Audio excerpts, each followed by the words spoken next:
সুতরাং এখন থেকে প্রস্তুতি নেওয়া দরকার যেন 30টা রোজা আমার জীবন থেকে না সরে যায়। যত কষ্ট হোক আমি রোজা রাখবো। রোজাদারের মুখের দুর্গন্ধ পর্যন্ত আল্লাহর কাছে মেশক আম্বরের চাইতেও বেশি প্রিয় মনে হয়।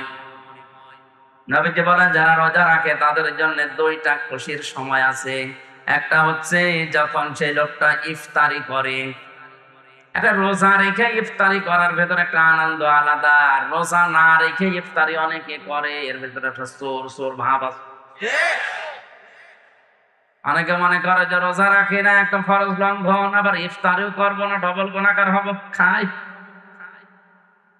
আরে ভাই, ইফতারি তো আপনার জন্য না, ইফতারি ওই লোকটার জন্য আনন্দের। আল্লাহ তার ভেতরে আনন্দ রেখেছেন যে লোকটা সারাদিন হক আদায় করে রোজা রাখতে পেরেছে। সিয়াম বা রোজা, ইয়া আইয়ুহাল্লাযীনা আমানু কুতিবা আলাইকুমুস সিয়াম কামা কুতিবা আলাল্লাযীনা মিন ক্বাবলিকুম লাআল্লাকুম তাত্তাকুন। সূরা বাকারার ভেতরে আল্লাহ জানিয়েছেন ঈমানের দাবি করো। আমাদের ঈমানের দাবি আছে না নেই? আমরা ঈমানদার না বেঈমান? ঈমান যদি থাকে তাদের উপরে আমি লিখে দিলাম, প্রতিভা দিয়েছেন আল্লাহ।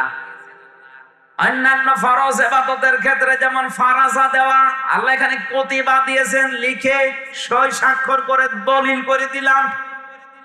এই যে জমিনটা এখানে পড়ে আছে, এটা যদি মিজান সাহেব বলে আমি মসজিদে দিয়ে দিলাম, ওনার মুখের কথা কোনো দাম আছে? উনি যদি এটা দলিল করে সই স্বাক্ষর করে মসজিদ কমিটিকে দেয়, এ জমির দাম আছে না? আল্লাহ বলেন রোজার বিধানটা আমি কিন্তু মুখে মুখে বলে দেয়নি, এটা আমি লিখে দিয়েছি। কুতিবা আলাইকুমুস সিয়াম, এটা আমি লিখে দিলাম তোমাদের উপরে রোজা। কামা কুতিবা আলাল্লাযীনা মিন ক্বাবলিকুম, যেমন তোমাদের পূর্বে এটা লিখে দিয়েছিলাম। তাহলে রোজার এই বিধান, সিয়ামের এই বিধান শুধু আমাদের না, আমাদের পূর্বে যত জাতি আল্লাহ পাঠিয়েছেন প্রতিটি নবীর শরীয়তে এটা ছিল। এক কথা বলেন, অনেক দামি জিনিস এটা। কেউ যদি রোজা রাখতে পারে রোজার মতো, আল্লাহর নবী বলেন কিয়ামতে আল্লাহ জান্নাতে যাওয়ার জন্য যত গেট বানিয়েছে তার ভেতরে রাইয়ান নামে একটা গেট আলাদা। ওখানে সবাইকে প্রবেশ করতে দেবে না, শুধু সিআইপি ভিআইপি যারা, এই ভিআইপি সিআইপির ভেতরে তারা হবে ওই গেটের মালিক যারা রোজা রেখেছিল। ফামান শাহিদা মিনকুমুশ শাহরা ফালিয়াসুমহু, তোমাদের ভেতরে কেউ যদি রমজান মাস পায় সে যেন অবশ্যই রোজা রাখে। ফিতরির অর্থ দুইটা, একটা ইফতারি আর একটা যখন মানুষ 30টা রোজা রাখার পরে ঈদুল ফিতরের নামাজ আদায় করে বাড়িতে আসে ঈদগাহ থেকে, নবীজি বলেন ওই লোকটাকে যেন তার মা কেবল প্রসব করেছে। পেছনের অপরাধ একেবারে আল্লাহ নিশ্চিহ্ন করে দেয়। রমদন শব্দ থেকে, যেহেতু এটা আছে যে রমজান, রমদন থেকে এটা জ্বালিয়ে দেওয়া, পুড়িয়ে দেওয়া, নিঃশেষ করে দেওয়া, শেষ করে ফেলা। সুতরাং রোজার মতো রোজা যদি কেউ রাখতে পারে তার জীবনের অপরাধ সব আল্লাহ শেষ করে দেয়। সিদ্ধান্ত নিয়ে যাবেন আজকে থেকে যে রোজা আমি যত কষ্ট হোক ভাঙবো না। কত মানুষ এখানে বসে আছে মনে মনে ভাবে যে আমার গ্যাস, গ্যাস মানে রোজা রাখলে গ্যাস আরো ভালো হয়। এই পৃথিবীতে একজন মানুষের জীবনই আমি পেয়েছি যে লোকটা সারা জীবনে সবচাইতে বেশি সুস্থ জীবন কাটিয়েছে। হযরত নূহ আলাইহিস সালাম 950 বছর হায়াত পেয়েছিলেন, 950 বছরই প্রায় তিনি রোজা ছিলেন। তারা জিজ্ঞাসা করেছে শেষ বয়সে মানুষেরা আপনি দুনিয়ায় কি পেয়েছেন? বলে আমি সবচাইতে বেশি সুস্থ জীবন কাটিয়েছি, কারণ আমি সারাটা জীবনের সব সময় পুরা রোজা ছিলাম। আপনি রোজা রাখতে পারেন না বলেন আমার গ্যাস, গ্যাস আরো ভালো হবে রোজা রাখলে। মাসে 3টা দিন নবীজি রোজা রাখার কথা এমনি এমনি বলে নাই, সপ্তাহে 2 দিন সোমবার বৃহস্পতিবার খেলা করার জন্য না। কারণ একটা মাস মানুষ যখন একাধারে খাবার খেতেই থাকে, হজম হওয়ার জন্য শরীরের যে ক্যাপাসিটি আছে পেরে দেয় না।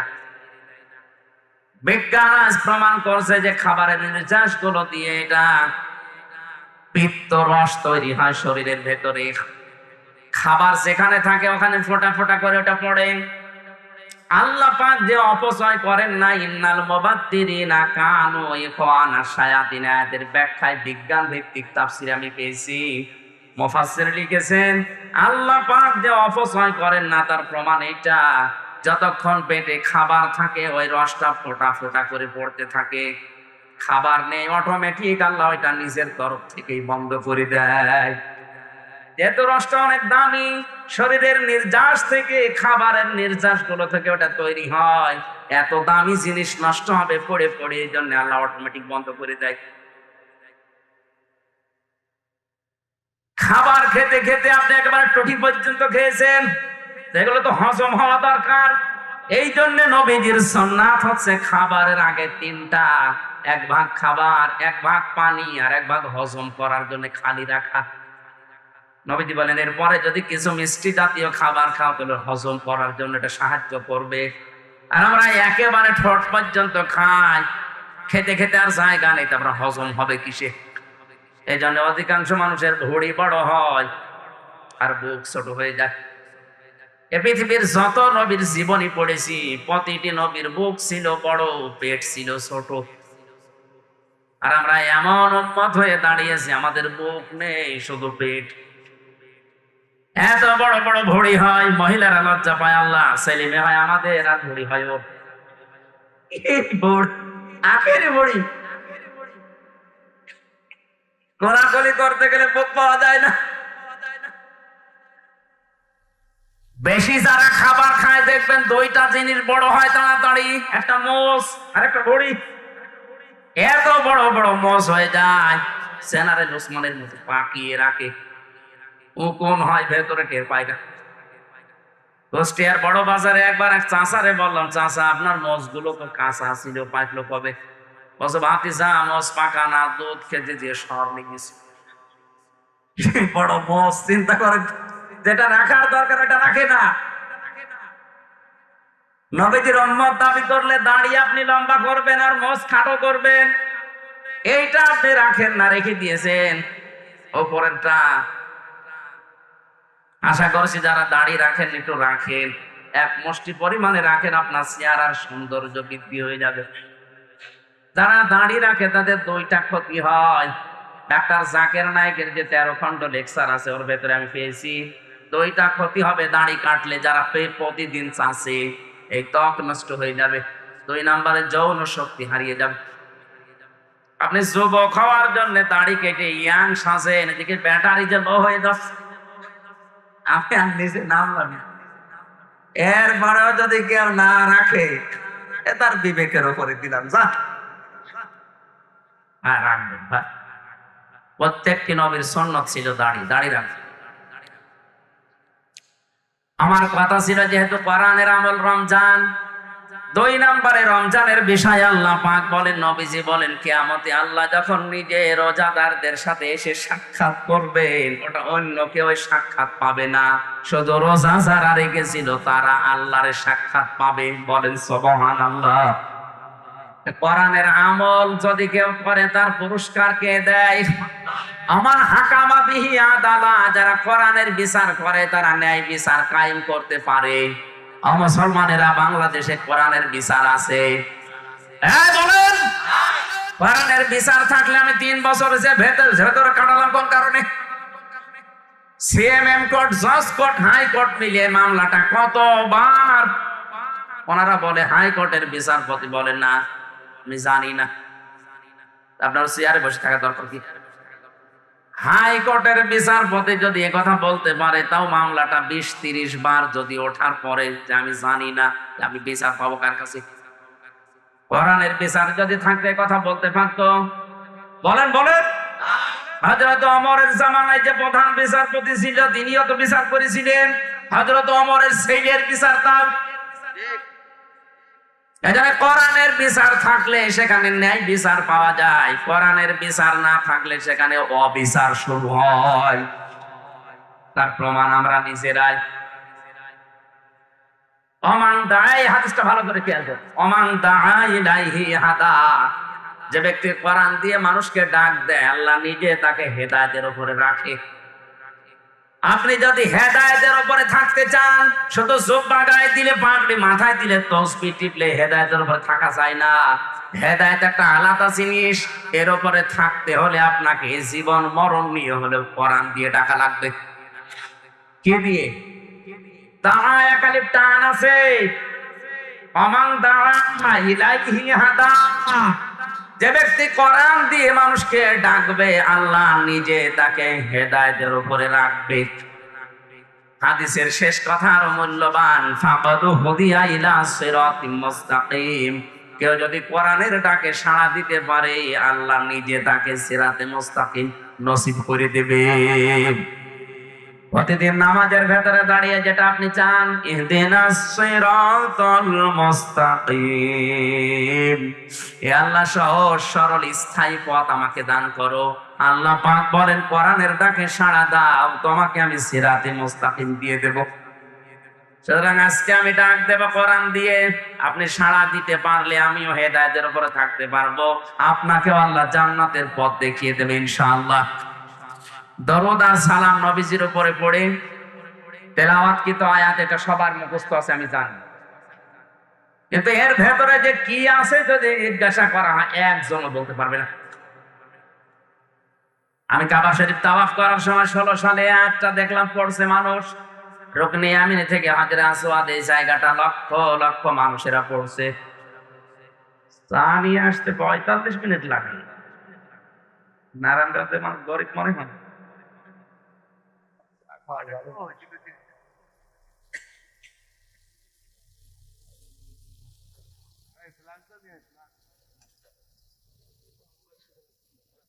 লাগবে না, আর লাগবে না। একটা নিয়ে এসে 45 মিনিট পরে ফেলাচ্ছি না, 2 ঘন্টা লাগবে। থাক ভাই, কথা বুঝতেছেন আপনারা? আয়াতটা এই সময় দেখি লক্ষ লক্ষ মানুষেরা পড়ছে। আমি ওই সময় বুঝছিলাম না যে কেন এই আয়াত পড়ে। বাংলাদেশেও মানুষ এই একই আয়াত পড়ে, মোনাজাত করলেই বলে রব্বানা আতিনা ফিদ দুনিয়া হাসানা। কি আছে এর ভেতরে? বিশ্ববিদ্যালয়ে আসার পরে আমি 42টা তাফসীর এক জায়গায় মিলিয়েছিলাম, দেখি এর ভেতরে কি আছে। ব্যাখ্যাগুলো এক জায়গায় করে করে দেখো, আল্লাহ দুনিয়া আখিরাতের সব এই আয়াতের ভেতরে ঢোকানো। আমরা আজকে তাফসীর আকারে কথা বলবো এই আয়াত থেকে। আছেন তো আধা ঘন্টা মতো?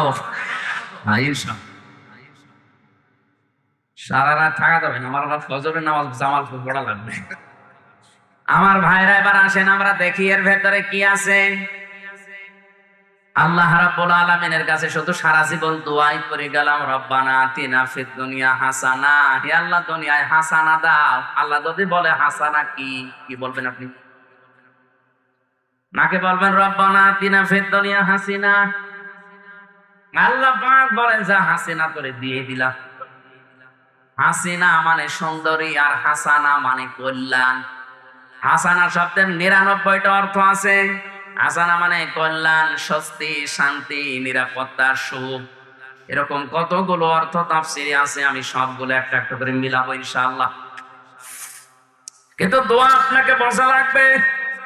মোনাজাত সারা জীবনই করছেন, রব্বি হাবলি মিনাস সালিহিন। এক ইমাম সাহেব এই দোয়া করতে, মুসল্লি বলছে হুজুর সারা জীবন একই দোয়া করেন, এই দোয়ার মানে কি? ইমাম সাহেব বলছে আমি জানি না। জানেন না?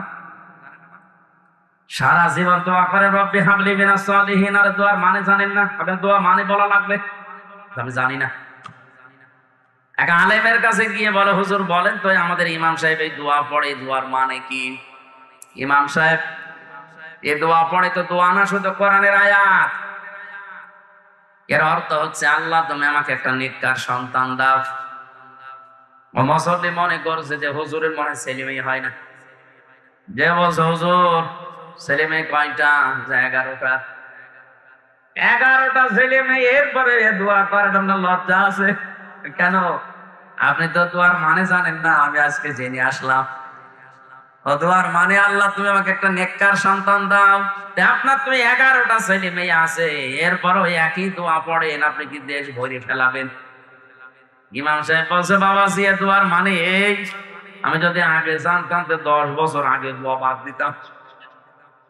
আমি তো জানি না, আমি পড়িয়ে যাই, আল্লাহ দিয়ে যায়। আপনি সেই ছোটবেলা থেকে রব্বানা আতিনা ফিদ দুনিয়া হাসানা পড়ছেন, আসলে কি জানেন এর ভেতরে কি আছে? আমি ছোট্ট এই জীবনে আয়াতটা নিয়ে গবেষণা করে চিন্তা ভাবনা করে 16টা জিনিস পেয়েছি। কেউ যদি বলে আল্লাহ দুনিয়ায় হাসানা দাও, আল্লাহ বলেন দুনিয়ার হাসানা 10টা। কয়টা? দুনিয়ার কল্যাণ যদি কেউ পেতে চান এই 10টা জিনিস তাকে পাওয়া লাগবে। অফিল আখিরাতি হাসানা, আখিরাতের হাসানা দাও বলেন 5টা। ওই 5টা যদি কেউ পায় সে আখিরাতের হাসানা পাবে। ওয়াকিনা আযাবান নার, জাহান্নাম থেকে আমাদেরকে বাঁচাও। আল্লাহ পাক বলেন জাহান্নাম থেকে বাঁচার উপায় একটা। কয়টা? এখানে 10, এখানে 5, আরো 1, কত হয়? এই 16টা জিনিস আয়াতে আছে।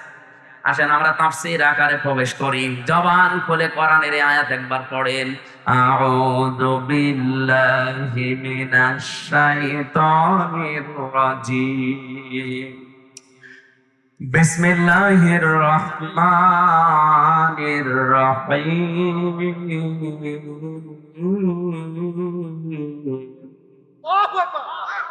ومنهم من يقول ربنا آتنا في الدنيا حسنة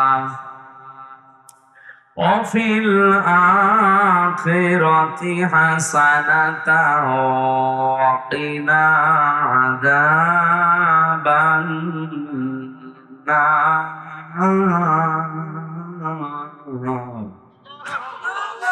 সূরা বাকারা কোন সূরা? 286টা আয়াত আছে, 40টা রূপ আছে। আমরা মাত্র একটা আয়াত পড়েছি, আয়াতের সংখ্যা 201। আপনি ভাবেন তো এই একটা আয়াতের ভেতরে যদি আমার মতো ছোট মানুষের দৃষ্টিতে এত কথা ধরা পড়ে, কোরআন শরীফের 6666 আয়াতে কত কথা আছে আপনার মাথায় ধরবে না। এই জন্য আল্লাহ জানিয়েছেন কোরআনে, আল্লাহু কানাল বাহরু মিদাদাল লিকালিমাতি রাব্বি লানাফিদাল বাহরু ক্বাবলা আন তানফাদা কালিমাতু রাব্বি ওয়ালাউ জিনা বিমিসলিহি মাদাদা। হে নবী আপনি বলেন তামাম দুনিয়ার সব পানি যদি কালি হয়ে যায়, যত গাছ আছে সব যদি কলব হয়ে যায়, দুনিয়ার জিন আর মানুষেরা যদি তোমার রবের এই কথার ব্যাখ্যা লেখা শুরু করে, তামাম দুনিয়ার পানি একদিন শুকিয়ে যাবে, কোরআনের ব্যাখ্যা লিখে কোনোদিন শেষ হবে না। এটা কোরআনে কারিমের তাফসীর শুনতে হলে এরকম মন নিয়ে শুনতে হয়, দিলের কান লাগিয়ে থাকবেন। অমিনহুম, তাদের ভেতরে অনেক মানুষ এমন আছে মাইয়াকুলু, যারা বলে, বুঝতেছে? দুনিয়ার ভেতরে অনেক মানুষ এমন আছে, আল্লাহ বলেন তারা বলে, ইয়াকুলু এটা মুজারি, বর্তমান ভবিষ্যৎ, প্রেজেন্ট ফিউচার, এখন বলছে ভবিষ্যতেও বলবে, এরকম কিছু মানুষ আছে। কি বলবে? রব্বানা আতিনা ফিদ দুনিয়া হাসানা, হে আল্লাহ তুমি আমাদেরকে দুনিয়ায় হাসানা দাও, কল্যাণ দাও। আল্লাহ পাক বলেন দাঁড়া, তোর এই মোনাজাত কবুল হবে কিনা তুই নিজের জীবনে মিলা। যদি 10টা জিনিস তুই দুনিয়াতে পাস তাহলে বুঝবি তুই দুনিয়ার হাসানা পেয়েছিস। নারায়ণগঞ্জবাসী এবার নিজেদের সাথে আপনি মিলাবেন, ছোটবেলা থেকেই তো এই মোনাজাত করছেন, দেখেন তো আপনি পেয়েছেন কিনা। 1 নম্বরে দুনিয়ার হাসানা, কোরআনে কারিম পাওয়া। কি পাওয়া? এখন যদি বলেন কোরআন তো পেয়েছি, কোরআন আমার ঘরে আছে, না। সূরা বাকারা 1 নাম্বার পারা 18 নাম্বার পৃষ্ঠা 4 নাম্বার লাইনের 121 নাম্বার আয়াতে এই আয়াতের দলিল দেওয়া আছে। আল্লাযীনা আতাইনাহুমুল কিতাবা ইয়াতলুনাহু হাক্কা তিলাওয়াতি। ভালো করে শুনবেন, আল্লাহ পাক বলেন আমি যাদেরকে কিতাব দিয়েছি, কোরআন দিয়েছি, তারা এর হক আদায় করে তেলাওয়াত করে। হক আদায় করে পড়ার অর্থ 4টা। কয়টা? আরো জোরে। আপনি যদি বলেন আমি কোরআন পেয়েছি, দুনিয়ার হাসানা পেয়েছি, তাহলে 4টা জিনিস আপনাকে কোরআনের ব্যাপারে মানা লাগবে। এবার মিলাবেন এই চারটা পেয়েছেন কিনা। 1 নম্বরে কোরআন আপনাকে শুদ্ধ করে পড়তে হবে। বাকি আপনি মুখটা গোল না করে যদি সোজাসুজি বলতে চান আমার মতো, ইদা জা নাসরুল্লাহি ওয়াল ফাত, যখন আল্লাহর সাহায্য আসবে তখন আপনি বিজয় দেখতে পাবেন। আর আমি আগে যেটা পড়লাম অর্থ হচ্ছে যখন আপনি বিজয়, যখন ঈগল পাখি আসবে তখন বিজয় পাবেন। আল্লাহর কথা পুরা উল্টিয়ে ফেলেছেন। আপনি মনে করছেন আমি পারি না, তাই কেন পারেন না কেন? যারা বলে আমি জানি না তাই মানি না, এটা আপনার ডবল অপরাধ। আপনি জানেন না কেন? আপনাকে জানা লাগবে। কেউ দুনিয়ায় মায়ের পেট থেকে জেনে আসেনি, সবাই দুনিয়ায় এসে জেনেছে। ওরা যদি জানতে পারে, আপনি জানেন না কেন? যেন আজকে থেকে কোরআন শুদ্ধ করে পড়বো এই নিয়ত করেন। আপনি কোরআন পেয়েছেন বললেই তো হচ্ছে না, কোরআন শুদ্ধ করে পড়া জানা লাগবে। 2 নাম্বার এটা বোঝা লাগবে। এখানে 100 জনের 98 জন মানুষ কোরআন বুঝবে না। তাহলে দুনিয়ার হাসান আপনি কি পেলেন? খালি দোয়াই করে যাচ্ছেন। আপনার দোয়া ইমাম সাহেবের মতো মাঠে মারা যাচ্ছে, দোয়া করে যাচ্ছে, ছেলে মেয়ে হয়ে যাচ্ছে। রব্বানা আতিনা ফিদ দুনিয়া হাসানা শুধু বলা না, কোরআন আপনাকে পাওয়া লাগবে। এটা দুনিয়ার হাসানা, দুনিয়ার, আরো জোরে বলেন। আর কোরআন পাওয়ার অর্থ 1 নাম্বার শুদ্ধ করে পড়া, 2 নাম্বারে বোঝা, 3 নাম্বারে যতটুকু বুঝবেন ওর উপরে আমল করবেন। আব্দুল কাদের জেলানির জীবনী পড়লাম আমি শিক্ষার জন্য, বলছে এদিকে তাকান। ওনার 5.5-6 বছর বয়স মাত্র, মা নিয়ে গেছে মাদ্রাসায়। ওস্তাদ বলছে আব্দুল কাদের বলো আলিফ। হযরতে আব্দুল কাদের বলে হুজুর আলিফের মানে কি? আলিফের মানে আমি জানি না। আলিফের মানে জানেন না, ও জিনিস আমি পড়বো না। কারণ যে জিনিসের অর্থ নেই, মানে নেই, ও জিনিস আমি পড়ি না। ওস্তাদ বলছে কি বলো তুমি, তুমি জানো নি যে আলিফের মানে